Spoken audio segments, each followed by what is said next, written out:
तो hello friends, मैं राहुल कुमार जो पोस्टल असिस्टेंट वर्क कर रहा हूँ। आज के इस वीडियो में हम लोग बात करने वाले हैं कुछ इंपॉर्टेंट टॉपिक्स के बारे में, और जो आपको इन्फॉर्मेशन चाहिए उस बारे में भी बात करेंगे। ठीक है। और ये जो जो भी आज बात होगा वो सब आपके लिए बहुत ही इंपॉर्टेंट होगा, क्योंकि बहुत ऐसे लोग हैं जिनको लग रहा है कि कुछ भी कर देंगे तो डिपार्टमेंट कुछ नहीं करने वाली। तो जो आज मेरे को पता चला वो आपको बताएंगे। ठीक है। फिलहाल जो भी नए हो चैनल को जरूर सब्सक्राइब करना, और पोस्टल असिस्टेंट से रिलेटेड कुछ भी जानकारी चाहिए तो आप कमेंट करो कमेंट बॉक्स में, कोशिश करेंगे उसका रिप्लाई देने का। ठीक है। और हाँ, एक चीज़ है कि बहुत लोग हैं जो कि कभी भी कॉल कर देते हैं, सुबह 6:30 बजे कॉल कर देते हैं, रात के 12 बजे कॉल कर देते हैं, तो या ऑफिस में कभी भी कर देते हैं। तो मेरा यही कहना है कि अगर आपको मेरे से बात करना है तो अगर बहुत ज़्यादा अर्जेंट है तो आप मेरे को व्हाट्सअप करो कि अर्जेंट है। ठीक है। अगर नॉर्मल कुछ टॉक करना है तो कोशिश करना रात में 9 बजे के बाद कॉल करना। ठीक है। और 11 से पहले करने का, नहीं तो फिर कॉल रिसीव करना मेरे को मुश्किल हो जाएगा, क्योंकि मेरा भी कुछ शेड्यूल है, कुछ कुछ वर्क करते हैं तो उसमें लगे हुए रहते हैं, तो आपसे बात करना थोड़ा मुश्किल हो जाता है। चलो ठीक है। तो वीडियो स्टार्ट करते हैं। वीडियो में ये बताने जा रहे हैं कि जैसे बहुत लोगों का पूछना है कि आएगा कि नहीं आएगा, डिवीजन एलोकेशन क्या होगा नहीं होगा, तो इससे रिलेटेड आज हम पूछने गए तो जिससे पूछे वो थोड़ा गुस्सा भी हो गया कि यार बार बार आ रहा है पूछने के लिए, और जो स्टूडेंट कर रहे हैं उस पर कोई ध्यान नहीं दे रहा है, कि बार बार कंप्लेन बार बार ट्वीट कर रहे हैं या ऐसा कुछ हो रहा है। तो फिर जैसे बहुत लोग ऐसे ग्रुप में चल रहा था कि केस केस के बारे में या ऐसा कुछ भी, बहुत लोग ऐसे बोल रहे कि केस कर देंगे, ये कर देंगे, वो कर देंगे। तो कुछ हम भी जानकारी लेने की कोशिश की कि केस करेंगे तो क्या होगा और क्या हुआ है, क्या हमको इन्फॉर्मेशन आया, तो उसके बारे में बताते हैं। जैसे कि मैडम से मैंने पूछा कि मैडम अगर कोई केस करता है, या एक दो सर थे उनसे भी पूछे कि सर अगर कोई केस करता है तो क्या होगा। तो उनका आंसर यही था कि जो केस करेगा, जो लोग केस करेंगे उसको रोक कर बाकी सबका रिजल्ट आउट किया जाएगा, और फिर उसको पेंडिंग में रखा जाएगा। फिर जब तक उनका केस मतलब रिव्यू किया जाएगा, उन वो जो केस किए हैं वो क्या वो सही है नहीं है, तो उसमें जितना टाइम जाएगा तो वो उतने टाइम तक लटका हुआ रहेगा। क्योंकि ऐसा मेरे को ये बात कंफर्म क्यों लग रहा है कि ऐसा हो जाएगा अगर आप केस करने जाते हो तो, क्योंकि जो ट्रांसफर का प्रोसेस था ना, एक लड़का इससे ही ऑब्जेक्शन उठाया था, वो भी बिहार का ही था। तो उसने जब ऑब्जेक्शन उठाया तो जबकि उसका मात्र रैंक 3 से 4 ही था, तो उसने केस कर डाला कि कुछ पीडब्ल्यूडी कैंडिडेट्स का पहले हो गया उनसे ट्रांसफर, जबकि ये अपना रूलिंग ही है कि पीडब्ल्यूडी कैंडिडेट्स को जल्दी छोड़ना है। ठीक है।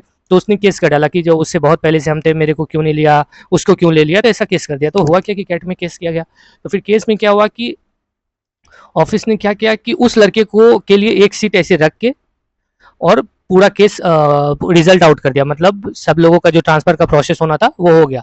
उसी तरह जैसे अभी बहुत सारे लोग जिनको कि कुछ भी मिला है लेकिन वो खुश हैं और वो परेशान नहीं हो रहे थे, वैसे हम लोग भी ऐसा लग रहा था कि अरे यार उसके कारण सारे स्टेट का निकल जाएगा, सिर्फ बिहार वालों का ही बच जाएगा निकलने का। लेकिन हुआ क्या कि उसको रोक के और एक सीट उसके लिए रख के सबका रिलीज कर दिया गया, और रिलीज जो हुआ तो फिर वो अभी तक लटका हुआ है और उसके पीछे वाला चला गया। ठीक है। तो इसलिए मेरा यही कहना है। तो ऐसा मेरे को मैडम भी बताए, फिर हम जानकारी लेने का कोशिश किए तो हाँ पता चला कि सच में ऐसा हुआ है।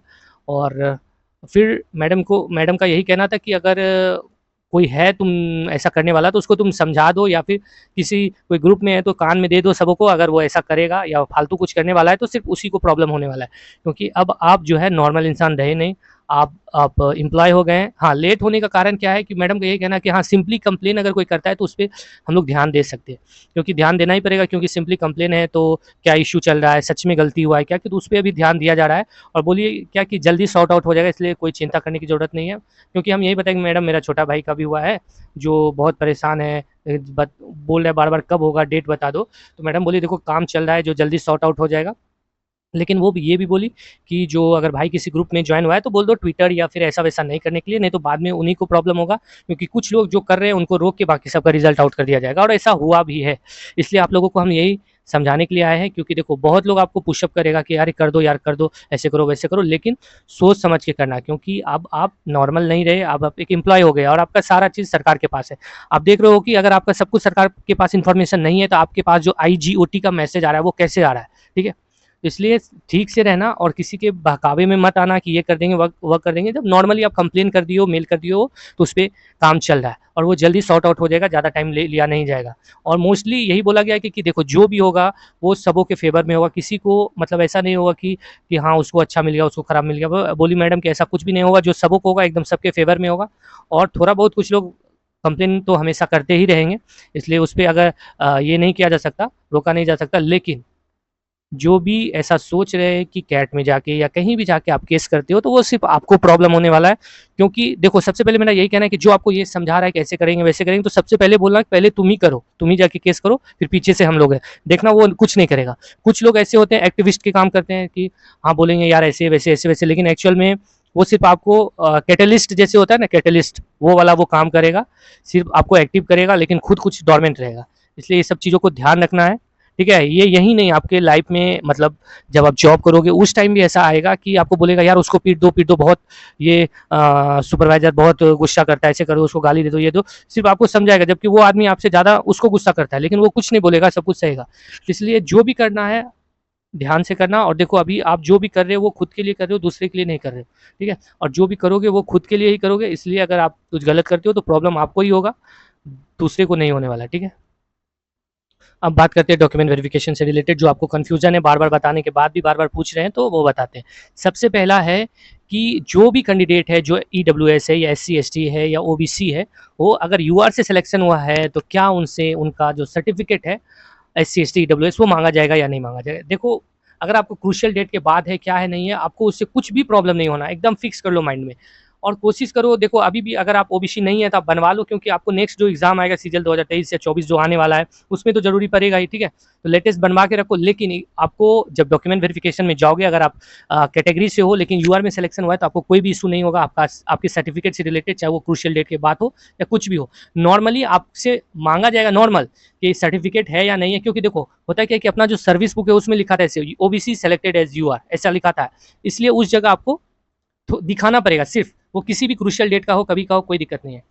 और जैसे अभी हो क्या रहा है कि बहुत ऐसे जगह हैं जहाँ पे बोल रहे हैं कि मेरे को लेटेस्ट OBC सर्टिफिकेट दो या SC ST सर्टिफिकेट दो, तो अगर आपके पास अभी टाइम है तो बनवा लो, नहीं तो फिर वैसा नहीं है कि आपको अगर OBC सर्टिफिकेट 2 से 3 साल पुराना है तो आपको रिजेक्ट कर देगा, या SC ST का पुराना है तो रिजेक्ट कर देगा, नहीं। आपके पास कोशिश करो नया बनवाने का, क्योंकि कुछ लोगों को पता नहीं रहता, और होता क्या है कि अपने यहाँ ये सब कास्ट हमेशा चेंज होते रहता है, कभी किसी को SC से ST में कर देगा, किसी को SC से OBC में कर देता है, OBC से SC में कर देता है, तो इस बात को ध्यान रखते हुए ये सब बोला जाता है कि लेटेस्ट जो आपके पास है वो बनवा के लाओ। ठीक है, और कुछ भी इसमें इशू नहीं है। एक फ़ोटो से रिलेटेड सबका इशू है बहुत लोगों का कि भैया मेरे पास जो क्या फ़ोटो जो फॉर्म फिल करने के टाइम दिए थे वही लगेगा क्या? तो यार फ़ोटो वोटो से कोई मतलब नहीं है। आप जब साक्षात वहाँ पे रहोगे, नॉर्मल जो अभी लेटेस्ट फ़ोटो वो भी दे दोगे तो उससे कोई दिक्कत नहीं होगा।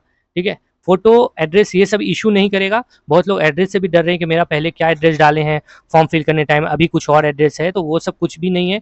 जो अभी है आप जहाँ रह रहे हो वो डालो, और जो आपका परमानेंट एड्रेस है, जो होम टाउन है वो डालना। 2 एड्रेस बोलता है, तो वो 2 एड्रेस में डालना। एड्रेस मांगने का यही मतलब है कि पुलिस वेरिफिकेशन किया जाएगा उस एड्रेस पे कि आप वहाँ पे रहते हो या नहीं रहते हो। अगर मान लो आप अपने होता क्या है कि जब आप पुलिस वेरिफिकेशन नहीं हो पाएगा तो डिवीज़न वाले आपको कॉल करेंगे, बुलाएँगे कि आप कौन-सा एड्रेस दिए थे जिस पे पुलिस वेरिफिकेशन नहीं हुआ है, इसलिए आप पुलिस वेरिफिकेशन करवा लो।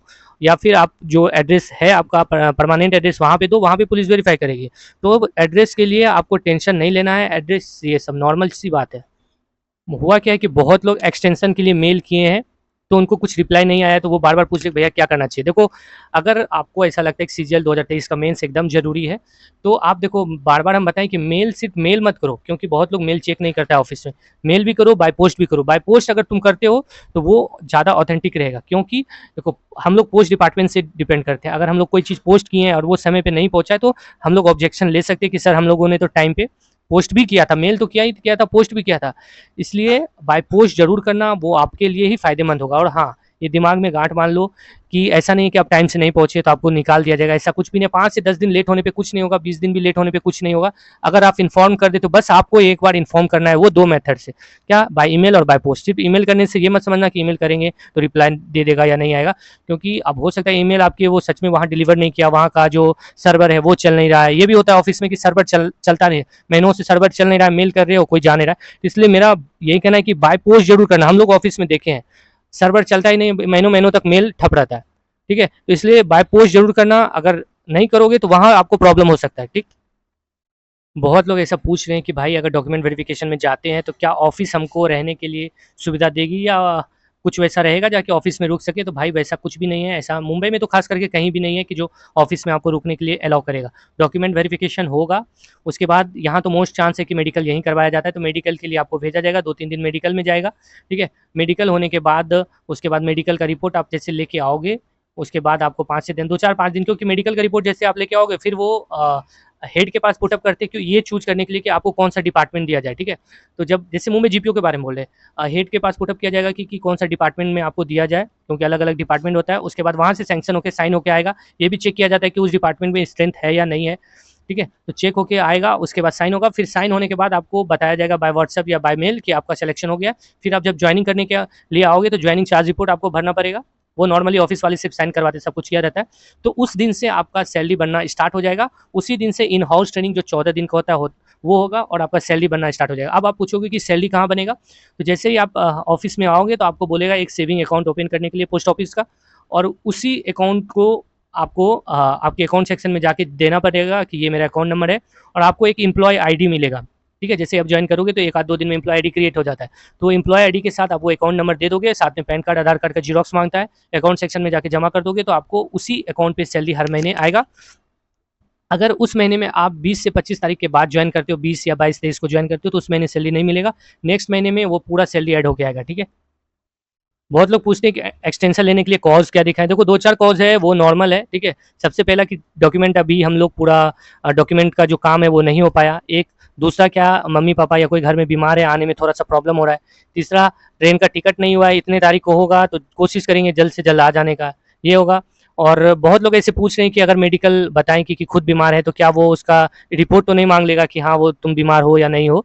तो ऐसा कुछ भी नहीं है, उतना उनको टाइम नहीं है, 10 से 15 दिन नॉर्मल हर कोई देता है एक्सटेंशन के लिए, ठीक है। ये सब नॉर्मल है।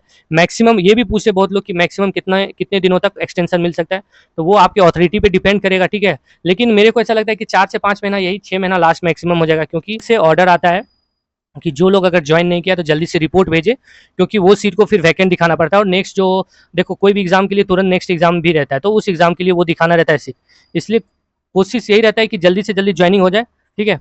और लास्ट में जाते जाते यही करेंगे कि अगर आपको एग्ज़ाम नहीं देना है तो कोशिश करना जल्दी से जल्दी ज्वाइन कर लेने का। फ़ायदा यही होगा कि ट्रांसफ़र के टाइम आपको फ़ायदा हो जाएगा। आपसे एक दिन भी कोई पीछे अगर ज्वाइन करता है तो आप बहुत लोगों से आगे हो जाएंगे, ठीक है। अगर आपके पास डीवी का लेटर आता है तो आप कोशिश करना कि जल्दी से जल्दी चले जाएं, डॉक्यूमेंट वेरिफिकेशन करा के। वहाँ पे एकदम प्रेशर बनाए रखना कि सर जल्दी ज्वाइन करवा लो, जल्दी ज्वाइन करवा लो। जितना जल्दी आप ज्वाइन करोगे उतना जल्दी आप ट्रांसफ़र में अच्छा रहेगा आपको, ठीक है। तो चलो मिलते हैं नेक्स्ट वीडियो में, और भी कुछ इन्फॉर्मेशन जैसे जैसे मिलते रहेगा, कोशिश करेंगे रोज आपसे बात करने का, ठीक है। और जो भी नए हो चैनल को जरूर सब्सक्राइब करना, पोस्टल असिस्टेंस के रिलेटेड कुछ भी जानकारी चाहिए तो कमेंट करना, ठीक है। चलो बाय, गुड नाइट।